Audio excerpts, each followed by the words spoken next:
Good evening everyone. मैं बच्चा party. आजकल जैसे स्कूल्स में अपार आईडी के बारे में, अपार आईडी फिल करने के लिए, अपार आईडी बनाने के लिए कहा जा रहा है बच्चों को। और मैं देख रहा हूँ कि बच्चों को अपार आईडी के बारे में इतनी नॉलेज नहीं है और वो चाहते हैं कि हमें पता लगे कि ये अपार आईडी है क्या, है ना।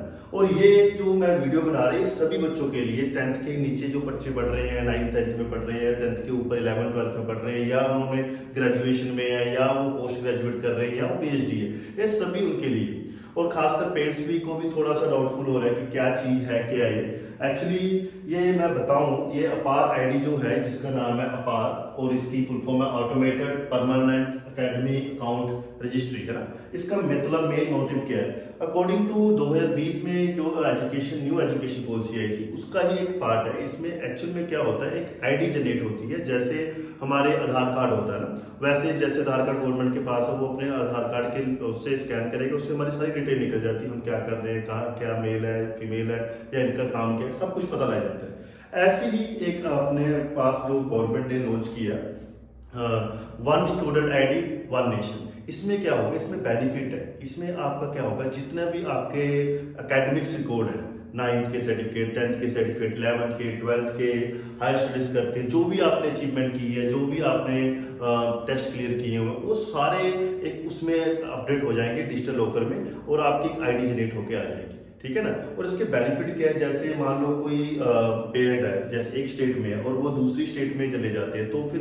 दूसरी स्टेट में जाते वक्त उनको स्कूल चेंज करना पड़ता है, फिर टीसी लेके आना, बहुत कुछ सर्टिफिकेट, ऐसे सर्टिफिकेट है जो हमें वहां जाके लेने पड़ते थे। इसमें एनर्जी वेस्ट है, लॉट ऑफ मनी वेस्ट है, टाइम वेस्ट होता था, और करप्शन भी बहुत चलती थी, उनको भी पैसे दो, इनको भी पैसे दो। अब क्या होगा, आपके पास एक अपार आईडी होगी, वो आपको देनी है, उन्होंने उसी से सारी डिटेल आपको निकाल लेनी है, एंड देन आगे चले जाना, और कोई आपको हार्ड कॉपी लेके जाने की जरूरत नहीं पड़ेगी।